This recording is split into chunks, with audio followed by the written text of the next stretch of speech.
one-on-one with each other in that place. So that's great. So there's already great unity amongst you as a church that you sense as you come into this place. When you stand at the back and you sense the fabric of the church, you realize that there's a lot of oneness that you experience in this church space. So then why this? Why this word in it?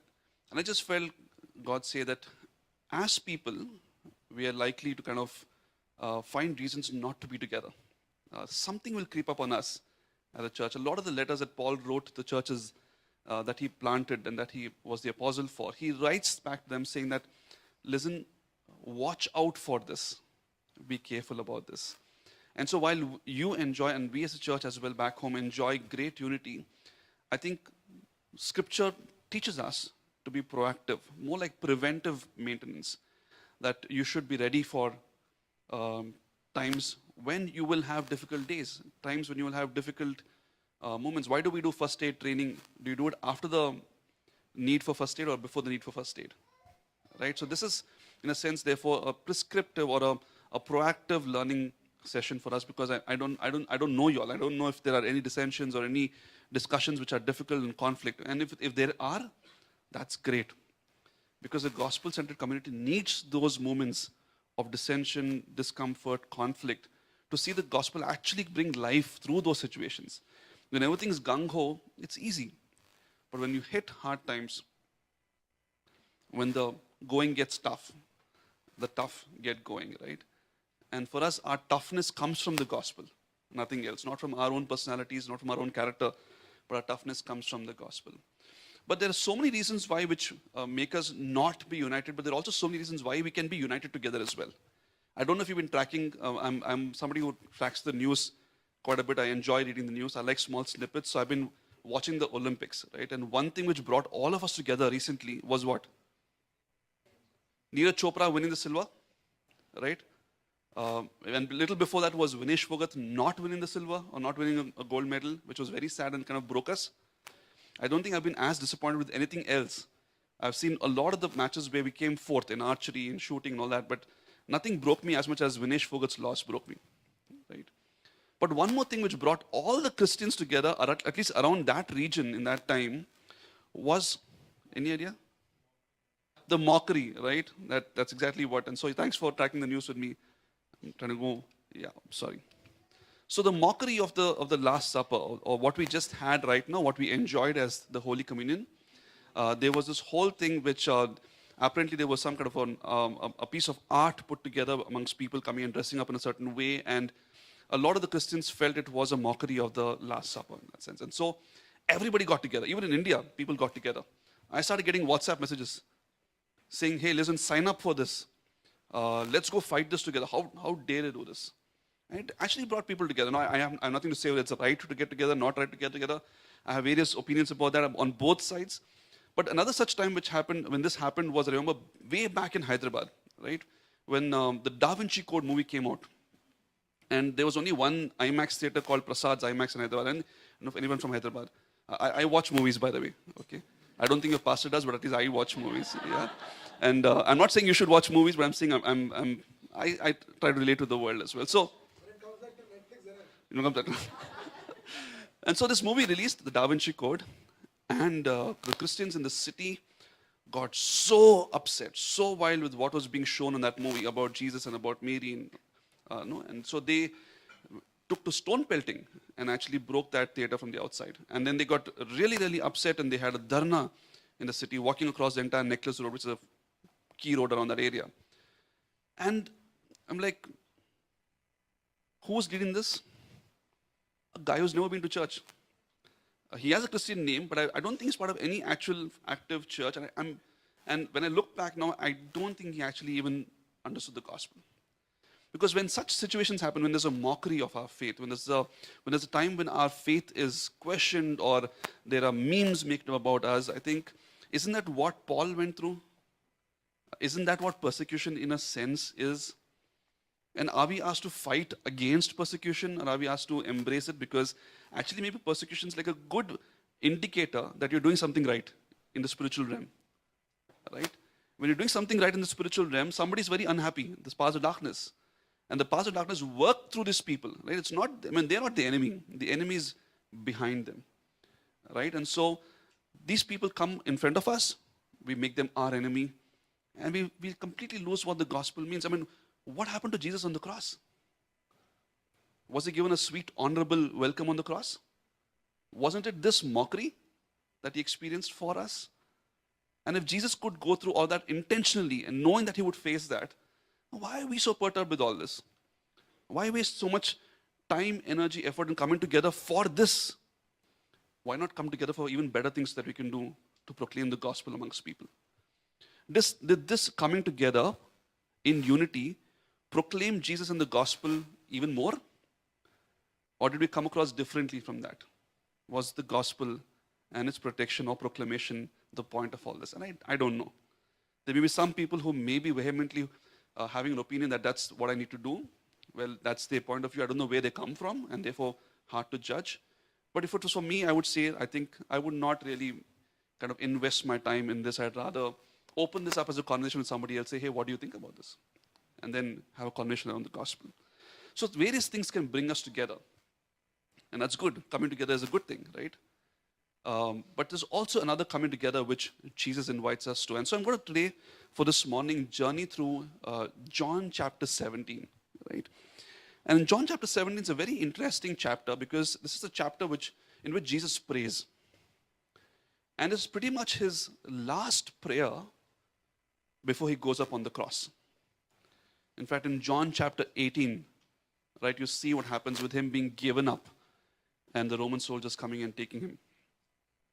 So this is like that last chapter, John chapter 17, where Jesus prays. And the prayer is a pretty long, the whole chapter is a prayer, but the prayer has three parts to it. Like generally how we pray, or how how the Lord's Prayer is taught to us, it has certain sections to it, right? And so this prayer as well has three key sections. In fact, the NIV Bible or the ESV Bible has that subheading as well. And it starts with John chapter 17 verses 1 to 5. And it talks about Jesus. What does it say there? He's praying for himself, right? Jesus prays for himself. It starts with that prayer. He's praying for himself.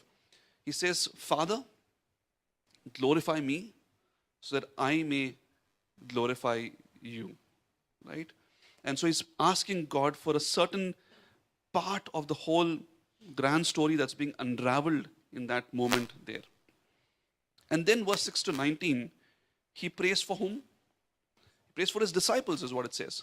Right? He says, thank you for giving me these people. I've done what's been told to me. I've proclaimed the gospel to them. They know who you are. They've got it now. They've understood it. And so it's like a delightful prayer. I mean, he knows this is Jesus. He knows the future. He's omniscient. He designed the future. He knows what's coming up next for him.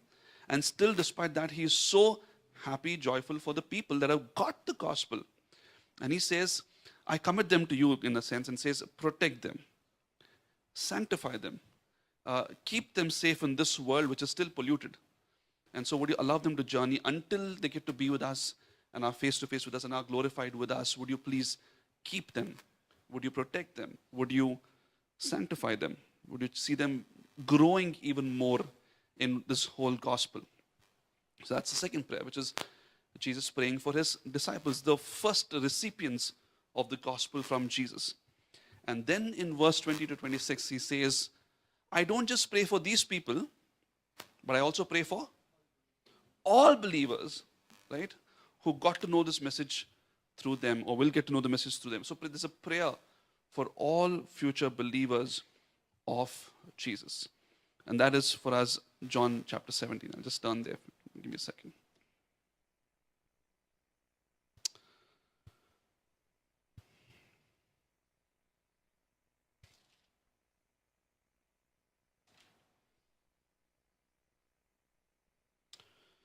And so let's just maybe read this portion of scripture. And I've got this up for us on the screen.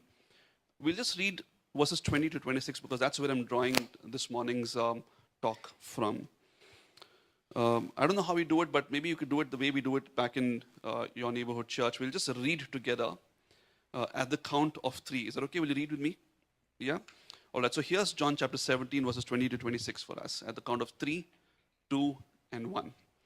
My prayer's not for them alone. I pray also for those who will believe in me through their message, that all of them may be one, Father, just as you are in me and I am in you. May they also be in us, so that the world may believe that you have sent me. I have given them the glory that you gave me, that they may be one as we are one, I in them and you in me, so that they may be brought to complete unity. Then the world will know that you sent me, and I have loved them even as you have loved me. Father, I want those you have given me to be with me where I am, and to see my glory, the glory you have given me, because you loved me before the creation of the world. Righteous Father, though the world does not know you, I know you, and they know that you have sent me. I have made you known to them and will continue to make you known, in order that the love you have for me may be in them, and that I myself may be in them. Let me just pray. Father, we thank you, Lord, for your word that's available to us. We thank you for revealing these truths to us in advance, knowing that we will need this for every day, every hour, Lord. We thank you for your spirit that you gave us here as a guarantee for things to come, because you knew that we needed counsel beyond what we read from your scripture. And so we thank you, Holy Spirit, for being amongst us this morning to teach us, to counsel us, to open our hearts to new conviction, and to renew us into Christ's likeness. Father, we pray that your truth would be revealed to our hearts, that our hearts would be open for what you intend to do in us this morning, Lord. We thank you for this teaching, Jesus, that you left with us about unity. And we pray that, Lord, this church, Lord, we as GMI would be known specially for this, for unity, Lord. And so teach us in this. In Jesus' name I pray. Amen. Amen. So as we said, John chapter 17, it has those three sections: the prayer for himself, the prayer for his disciples, and the prayer for all future believers of Jesus. Right? The prayer for himself. What is he asking for? He's saying, Lord, Father, glorify me. And so there's a prayer for glorification. He's saying, would you allow me to be glorified? So then in that, we, the Trinity, you, the Father, would be glorified with us. That's the first thing he's praying for. Then he's praying for his disciples and saying, keep them, protect them. So he's asking for their sanctification. He's asking for his disciples to be sanctified, right? To be kept through. Because once we are redeemed, right, we don't just go to heaven straight, do we? Do we get to be glorified straight up? We wish that was the case, especially when you're driving to Pune. No. But no, I mean, he's kept us here for a purpose, and he's given us a purpose in the Great Commission. He's also allowing for us to go to what we call as sanctification or renewal. That's the season we are in. He's making us into a message. We are being transformed. There's a present continuous work in us right now. And so God is at work in your church, in your life, in your family, very intentionally.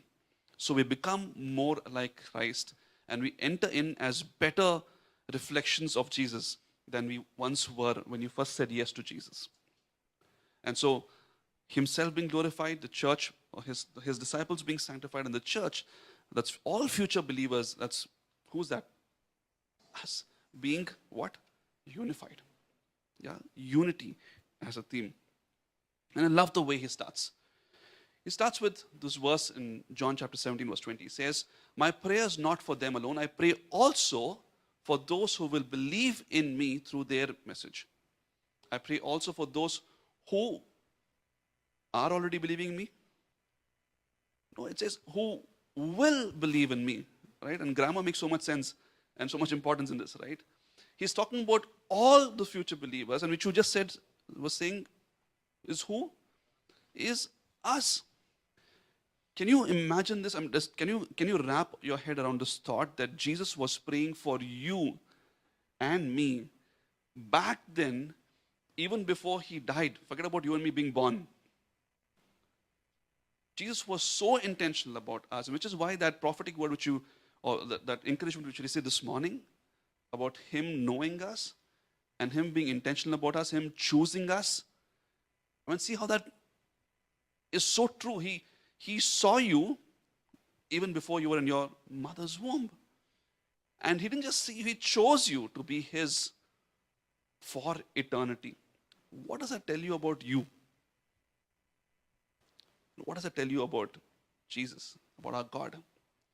That the God of the universe, the God who is above everything, the King of kings, intended for you and me to know him even before we knew of what this Bible or this whole thing was. We didn't get born into his family naturally by natural birth. For many, many years, I thought that was the case. Because I was born in a home which had Bibles all around, my grandfather was a church leader, all that stuff. So I thought, like, free entry, right? But no, somebody had to tell me the gospel. Somebody had to tell me about Jesus. That came very late into my life, but I'm thankful it came into my life. Because only when the gospel was preached to us is when life changed for both Karen and me. And that's when our wanting to proclaim Jesus happened naturally post that. Right? So when you get the gospel, you can't keep the gospel. You want to give it out to more and more people. Right? So if maybe a pause, I didn't prepare for this, but I'm just saying maybe if you're not able to give the gospel yet, maybe it's because you've not got the gospel yet. Right? And so it's okay to say, I don't know this gospel yet well enough for my heart to resonate with it. Because that recognition is more important for us than sit down with somebody and say, hey, would you please unravel this for me? And then it becomes real and true. And then it ripples out of you into somebody else's life. In any case, I say, this is what Jesus says, I pray also for those who will believe in me through their message. So he's praying for all the believers who he knew back then. Because he was not just full man, he was full God as well in this time when he's saying these words. And that reveals for us, this opens up for us how special we are to him, how intentional he's about us way before. And that's what it says in Romans chapter 8, verses 29 to 30, right? For those God foreknew, that's what he's talking about in John. The ones he foreknew, he also predestined to be conformed to the image of his Son. And those he predestined, he also called. And those he called, he also justified. And those he justified, he also glorified. This whole aspect of predestination, which is something which is like a mystery for us to understand, right, is a mystery yet because we've not yet seen the full piece. Only when we see Jesus and his Father in heaven will all this become even more meaningful for us. But we get glimpses of it. We understand what that means.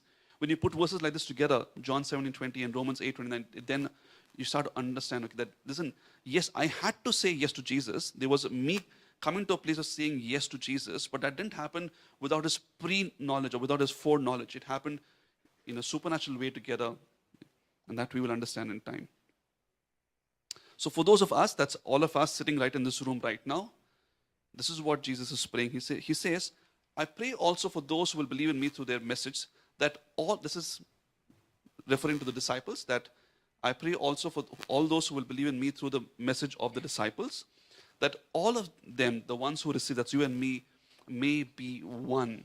Father, just as you are in me and I am in you. He's calling us to unity. There are many reasons why we can be coming together, right? We're all Christians, so we need a church. So you come to Hinjawadi, you Google church, and I'm sure NBC is the first one that will show up on your Google list, and then you say, let's come together. Or you can say, I love Man United, you love Man United, so let's come together.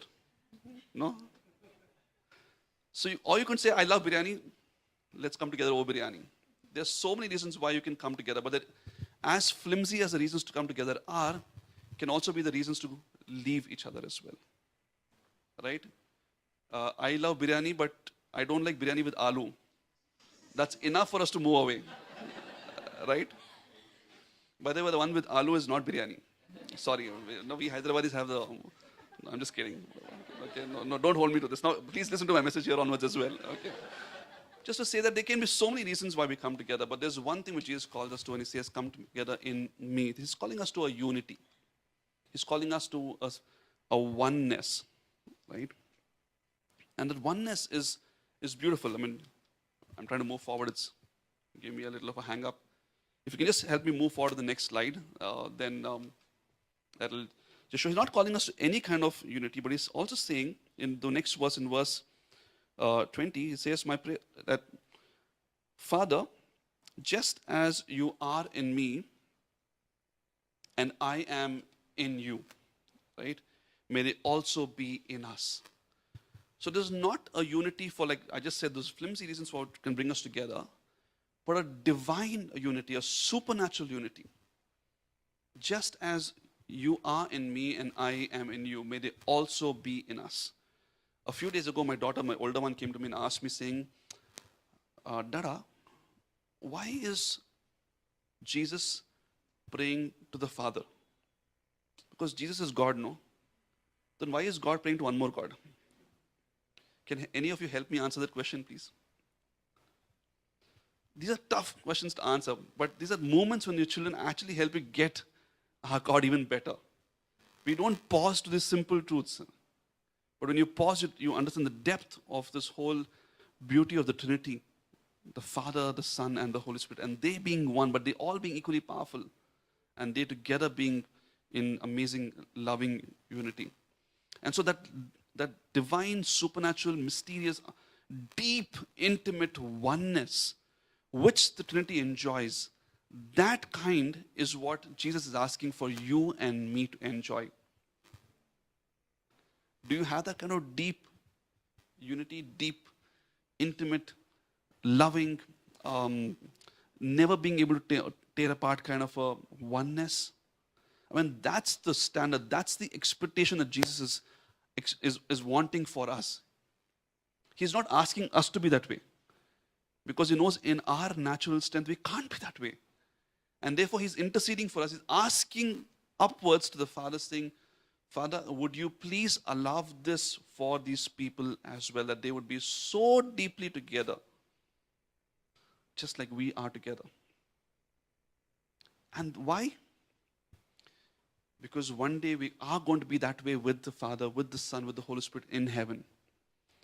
All of eternity, our oneness in eternity is going to be so deep, so intimate, so loving, that right now the only reflection of that we understand and see is the Trinities.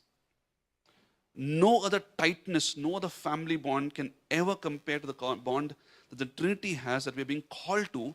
And so we are being given an image of what's going to come in heaven, where we'll be so deeply together, united, one, just as the Trinity is one. And so the invitation to us is a divine unity, not a unity held together by human bonds, but by supernatural love. May they also be in us, so that the world may believe that you have sent me. So this unity is not just for us being the end users of it. I mean, isn't it good to be united together? It's great to be in unison, right? It's great to be bound together in great love. But the end all is not just for us to enjoy that. There's something far beyond that. We are being called to a purpose. We're called to a missional unity, right? We're called to a missional unity. It says, so that, this unity is so that the world may believe that you have sent me. I don't know if you feel the burden of the weight of this whole calling on your shoulders right now. That even if I want to fight with Synovia, I can't. Because in our unity, the world will know and believe that Jesus has sent me. I mean, we have so many reasons to bicker and fight. So many reasons to kind of have conflict over. But here, there's something that's placed on us as a big, big call. Right? That weeping together has ramifications on somebody else coming to be with Jesus. Because how do you get to be with Jesus? When you believe, when you repent. So somebody will believe because of what I show them of this unity that the gospel allows for us. I don't know if that scares you, but it can be scary. Right? But whatever's heavy laden on your shoulders, Jesus invites us to put that onto his shoulders and take his yoke, which is light and easy to bear.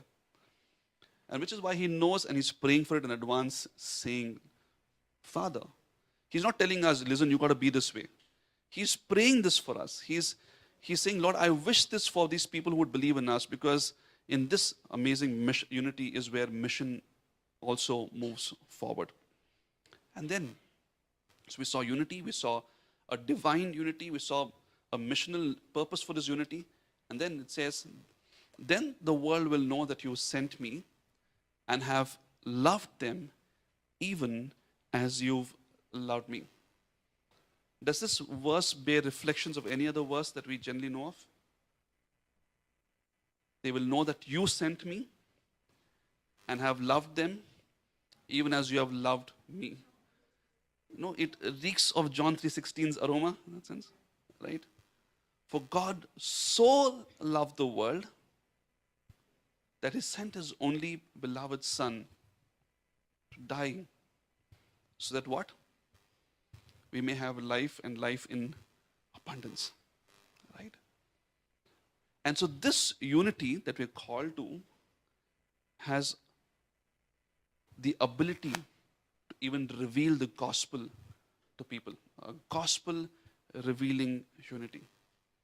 Then the world will know that you have sent me and have loved them even as you have loved me.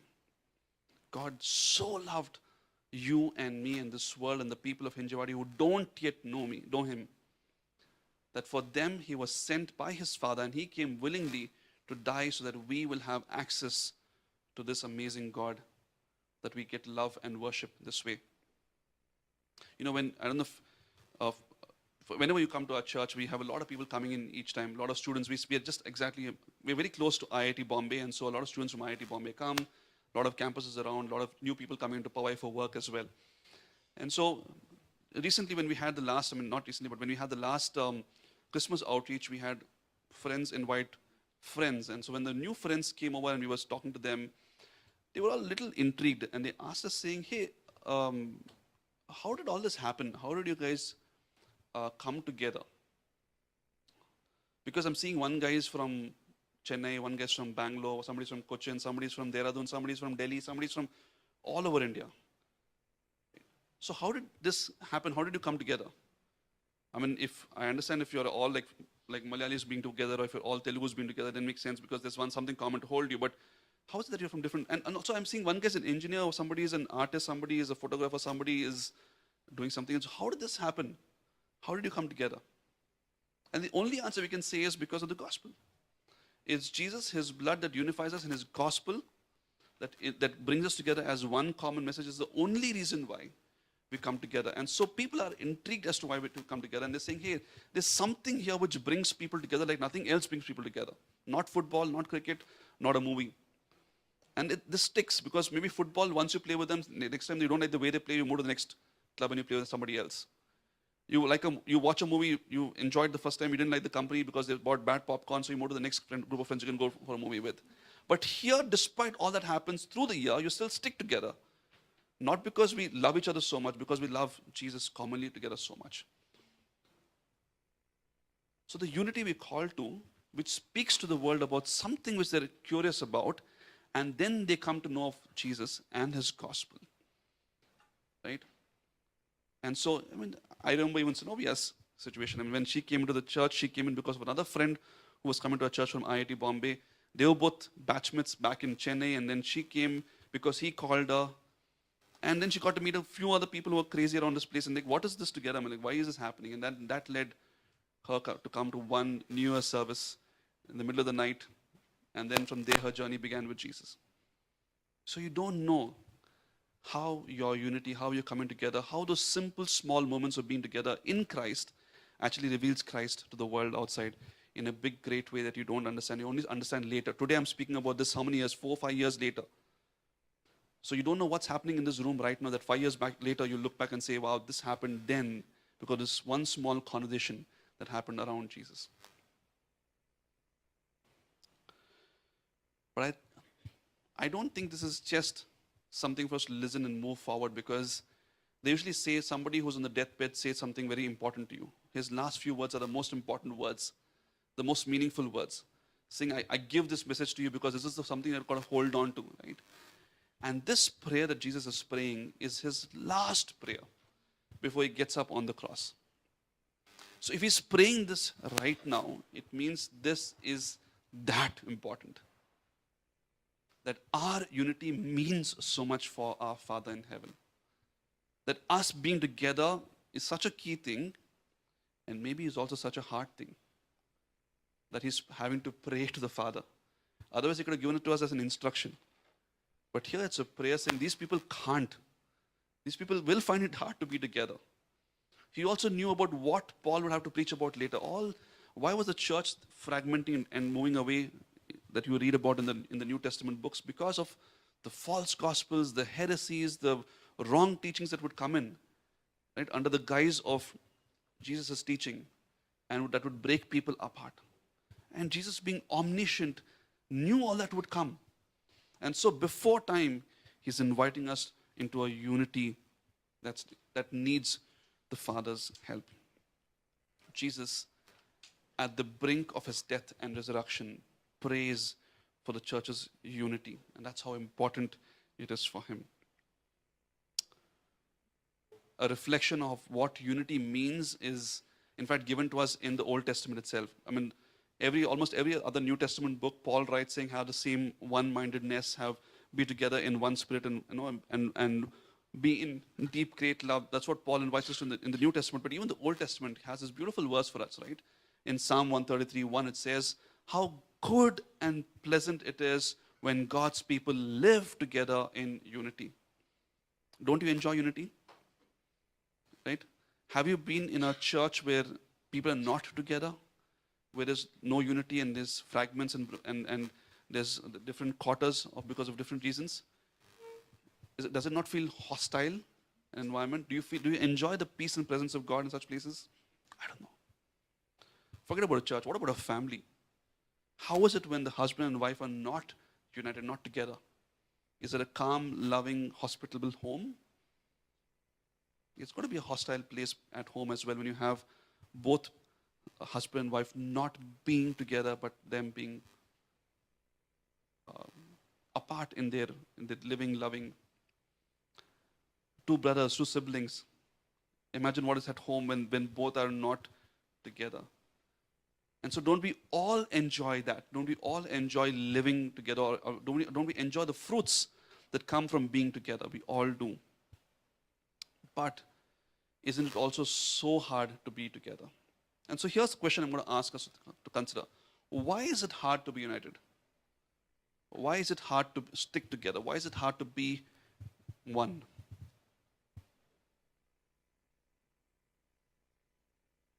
What is it that makes us not be able to be together?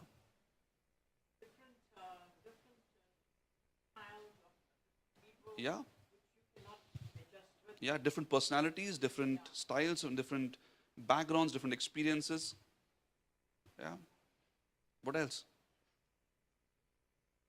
Different mindsets, right? Different ways in which you think and look at a problem. You have different orientations towards life. So also, the Holy Spirit might not allow you to that person Yeah, because of that person's ways. yeah, yeah. Sometimes God protects you from such people as well. Like if you're a believer, Yeah, then you come across an unbeliever with yeah, different ways, the Spirit doesn't agree. yeah, yeah. So true. There's so many reasons why we may not be able to kind of be together with someone. But I'm thinking, where did this? I mean, were we made to be people who are supposed to be together and united, or were we made to be people who are of different opinions and different fragmentations in that sense? Think about it right at the start in the book of Genesis. Was it one, or was it all broken up? And if it was one, when was it broken up? Was it when Eve said yes and had a crunch of that apple and then gave it to Adam to eat of it as well? Was it then? Or was it even before that when Satan, when Lucifer chose to walk away from God along with 1/3 of the angels back there and say, my way or the highway. Me being in charge of this whole world and universe. I am, it's me. It began there with him rebelling against the Father, which then led to sin entering mankind through Adam and Eve, and their not wanting to listen into what God was asking them to, choosing their own ways, and that's when sin crept in. And what did sin do when it crept into us? Does sin allow people to be together? Is there any sin which allows people to be together for long enough? There are sins which bring people together, right? Partners in crime, right? I mean, better county. Like when you have the mahol set and you have the bottle open is when people come together, right? So sin can bring you together for very short periods of time. But more likely than not, sin breaks you for a long period of time as well. Being disjointed with God, it becomes close to impossible for us to be joined together perfectly. Being disjointed from God, it becomes close to impossible for us to be joined together perfectly. Sin, like you saw in the Garden of Eden, it hurts. It hurts God, it hurts people, it just scars everyone. Sin, it separates us. It doesn't allow us to be together. It parts us away. And sin, it just breaks us. Breaks the person we are, breaks our identity, breaks everything on the inside of us as well. That's the power of sin. That's the potential of sin to kind of really make it very messy for us to live together. Being just disjointed with God, it becomes close to impossible for us to be joined together perfectly, which is why when we bring people together in marriage, we don't bring two people together alone, because you cannot bring together a good, deep, lasting joining with just two people coming together. You need a joining with God. Only then will that joining be something you can see, something that you can say about as being until death do us part. You get what I'm trying to say? You see as to why, as pastors, we invite young couples to come and say, hey, listen, you may get married in a court because of practical reasons, but then your real marriage starts when you invite Jesus in, and that ceremony happens here. We're praying over you and allowing you both as individual entities to be joined together with this one beautiful God who then holds you together for life. Sin hurts, sin breaks, sin separates. But then so, what? How do we then deal with this? This unity we had with God was broken, which is why we are getting broken, getting hurt with each other. That's why Jesus had to come. But for your coming back to being together, for our union, he had to be disjointed from the Father himself. He who enjoyed this deep, loving unity with the Father, which he just talked about and said, listen, I'm praying for such kind for these disciples. For us to have that, he had to step out of that unity with him, so be it temporarily, so that we could eternally be connected to the Father once again. On the cross, when he prays that, saying, Father, Father, why have you forsaken me? He had to be forsaken because sin can't allow for our union with God. He's a holy, pure, amazing, good, loving God. And we, with our sin, big or small, become completely condemned because we chose that for ourselves. And so in Jesus collecting the world's sin onto himself, he allowed himself to be condemned on the cross, be disjointed from the Father, so that we would win our forgiveness through him, his death on the cross. And then we would find a connection through his resurrection with the Father for life and evermore. It was love that brought us back together. For God so loved the world that he allowed his son, Jesus, to die on the cross for you and me so that we could be joined with him for eternity. And knowing him is knowing life. Love, it balms the very hurt that sin causes. Love comes and applies a soothing balm over it. What sin separates, love brings together. What sin breaks, love builds. And this building, this bringing together, and this balming began there on that cross, where love was spilled over for you and me to be together. So now what? Now we have a solution, right? If unity was the hard thing to get by, now we have access to this love which comes from the Father because of Jesus, bringing us back in union with God. And so now we can start looking at our issues between us and say, okay, no, this is not going to break us. This is not good enough to make us separate, because the gospel and his love holds us even more strongly than any other reason that can break us. Which is why you read in Galatians chapter 3, verses 26 to 29. This is Paul writing to the Galatian church. So in Christ Jesus, you are all children of God through faith, through belief. For all of you who were baptized into Christ have clothed yourselves with Christ. There is therefore neither Jew nor Gentile, neither slave nor free, nor is there male and female. For you are all what? One in Christ Jesus. If you belong to Christ, then you're Abraham's seed and heirs according to that promise. You see this? Jews and Gentiles coming together was like Brahmin and Dalit coming together. And today in one church, a Brahmin and Dalit can come together. Why?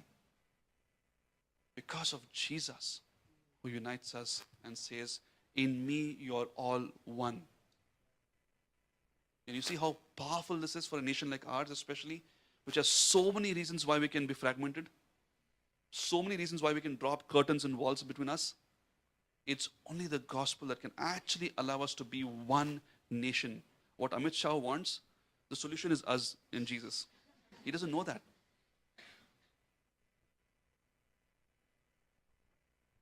The reason why we can sit together in this room, being from different homes, different faith backgrounds, from being from different educational qualifications, different age groups, different genders, different orientations as well maybe, is because of the fact that we are one, drawn together in Christ. And this bonding, right, needs no other justification. He's our only justification.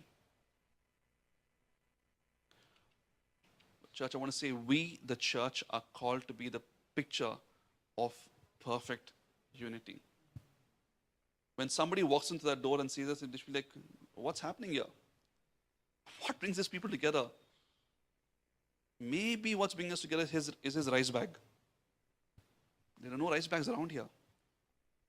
All we have to give in this room is love, which comes from Jesus, and a loving message called the gospel. We have nothing else in this room to give away, right? We are the church, and we are called to be the perfect picture of perfect unity. We're called to be also a reflection of the Trinity, right? And we're called to unity, not uniformity. Sometimes we take that as the byproduct, right? That if one means you should think like one, you should act like one. Yes, that's what the Bible calls us. Be one-minded, it says. But through our own different personalities, but through our own different educational backgrounds, through our own different cultures, we're called to be one. We're called to be one, not despite them, but with them, right? We're not called to uniformity, that we all lift our hands together, we all have the same mustache, and we all wear the same uniform. No, we're not called to that. We're called to a oneness which goes beyond all the reasons what can break us apart. Right? And that's the beauty, right? You see the whole fabric of India in this room, because we carry our own culture, we carry our own personalities, but that goes with the gospel and then unifies us despite all the reasons that can be what can separate us. But the question is, how do we then get this unity? right? How do we, yes, we said yes to Jesus, and that's great. We believe in him and our hearts have been changed. Now we therefore now desire this unity. We have this inclination to be together as one, but how do I do it?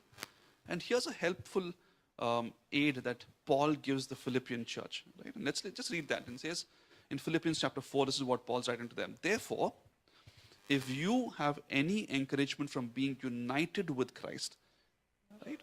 If any comfort from his love, if any common sharing in the Spirit, if any tenderness and compassion, do you all have that? We all have that in Jesus, no? Then make my joy complete by being like-minded, having the same love, being in one spirit and of one mind. So the unity we're called to is in the kind of love we have for each other and the love we show the world as well, right? Then he goes on to write, do nothing out of selfish ambition or vain conceit. Rather, in humility, value others above yourselves, not looking to your own interests, but each of you to the interests of the others. In your relationships with one another, have the same mindset of Jesus. And then he goes on to talk about how Jesus humbled himself. The song Tu Raj Kare, right, is a song which comes from what comes after these verses. That he who was God came down, khali kiya apne aap ko, right, bana manushya saman. That's what comes after these verses. That Jesus, for us to enjoy his kind of love and his kind of intimacy with the Father, needed for him to come out of that unity, step into this messy, dark world that we've messed up, and then saved us from this into that love. And so if we want to enjoy that unity here on earth, it would mean that we step out as well from our places of comfort, from our opinions, from our personalities, and to step in to the lives of others, which are maybe right now messy, dark, and difficult, and then help them come and be united with Jesus, and therefore then enjoy unity with them. You can't go around and say, listen, and lord it over them and say, I'm a Christian, you're a Christian, so we're one together. That won't work. There are many shades of Christian. Like I said, I was one Christian who didn't know about the gospel and didn't know Jesus. I was Christian because my certificate said that, not my heart. And so there's a journey everybody has to undertake. Would you be willing, would you be humble enough to put aside your own needs, your own desires, maybe your own selfish, vain conceits, and then move towards others and then help them come towards Jesus? That would mean sacrifice. That meant sacrifice for Jesus. And we're not called to that kind of sacrifice. That is though not possible with us. But some sacrifices we can make for us to enjoy unity and love here on earth. But I want to also tell you this. I mean, is this possible? A perfect people coming together. And therefore, if you're expecting perfect unity here on earth as a church, I would say be careful to believe in that. It's going to be very hard for you to come to that place. But the beauty is this, that Jesus is transforming us. Like he prayed for the disciples that they would be sanctified. We are being sanctified. And so we can yearn for this. We can want this. We can pray for this. We can invest in each other for this. But don't expect it to happen fully right here. You will definitely have dissonance. You will definitely have different thoughts of opinion. You'll have definitely have conflict. And that, in fact, is good for the church. Especially if that is for people to be saved. If you have an opinion, say, you know what, I think this will work for our church, and somebody says, no, this will work for our church. If it's for yourself, then there's a problem. But if it is to save more people coming in, if it's for the Great Commission to happen even better, even more sharply, then that's even more beautiful, right? That you have good conflict. So conflict, dissonance needs to be embraced by the church, because through that is where our sanctification happens. Through that is where unity is actually formed as well. So don't push away conflict. Don't push away dissonance. Don't push away difficult conversations. They're actually great because they reveal your heart. And then they allow your heart to also be sanctified, because knowing your heart is the first step of your heart being sanctified as well. So don't, it's not that unity means no conflict. In fact, we can enjoy unity because of the conflict. The gospel frees us, allows us to engage in deep, difficult conversations because we love each other despite what we're fighting about. We're not fighting with each other, we're fighting about a certain issue, and the gospel frees us from our old identities, from our old hang-ups to actually come and now fight well, right? Have discord well for the sake of the gospel, for deeper, greater love. I always say this, okay? I'll take your permission, Pastor.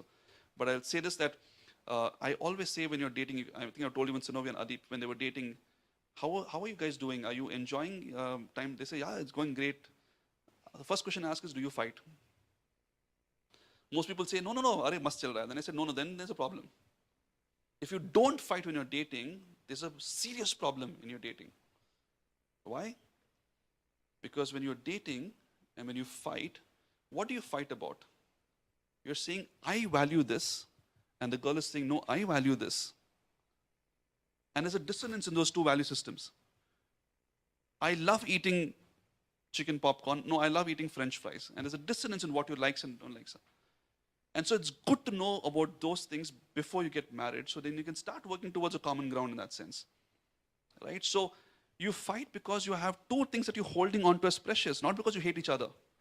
And so when you're dating, you reveal that about yourself and the other person doesn't like that, you fight about it, and then you say, okay, now this is not such a good big enough reason to fight. I think we can manage with this. When we go outside, we both order both things.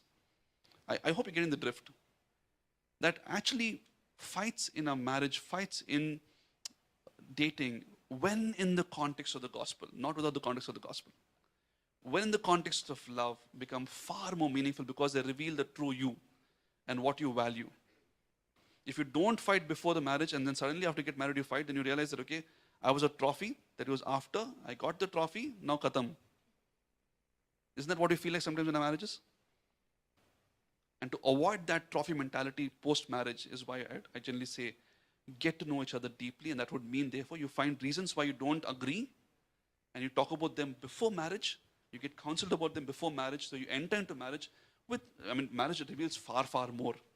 But before marriage, you can do some groundwork, or at least you can learn how to fight well, and then enter into marriage and then fight properly after that. Right? And so in a church family as well, if fights can happen in a family, fights can happen here, but is the context love? Is the context unity? Is the gospel that brings you together despite what you're bickering about as well? That's what I want to leave with you as a church. I want to just say this. This is what Paul writes to the Corinthian church. And we all, who with unveiled faces contemplate the Lord's glory, are being transformed into his image with ever increasing glory, which comes from the Lord who is a spirit. Who is this unveiled faces? That's us. For those of us who saw the gospel and believe in Jesus and said yes to him, the veil that once covered Moses' face has been removed, and we now see God, and we get to see his glory. And when we gaze at his glory, when we behold his glory, when we contemplate the Lord's glory, when we look at God more and more and more and more, we become like him. We are being transformed into his likeness. We become changed into his image. From one degree of glory to another degree of glory to another degree of glory. 2024, 2025, 2026. Fight number 1, fight number 2, fight number 3. Situation number 1, 2, 3. We are constantly, when gospel is the context, we are being transformed constantly. We become ultimately one day like Jesus. And all this help comes from the Spirit who is Lord and who is God. We continue to press on for unity until our glorification, where we will then and only then experience perfect unity. Right? We yearn for it. We see a glimpse of it in the Trinity. We will have it one day, but until then, we work on our relationships as a family together with the gospel and the Holy Spirit as our help. Should we just pray right now? And maybe I want to invite you to say, why don't you just pray for yourself, for your family, for your church family, for situations, and say, Lord, I want such unity. I desire such unity, God. Would you please allow for this unity to be mine as I am in you and you are in me, that we would enjoy this deep love, Lord. I want to say, can you also just pray for NBCC of 2034? of 2044, when this church grows and multiplies, and you're going to have people of different backgrounds coming, and you may have different reasons why you may have conflict in this church. Would you pray for that time today? Like how Jesus prayed for you back then, would you pray for the future in BCC and say, Lord, would you allow for this church to be held together in great, deep love? Even when those situations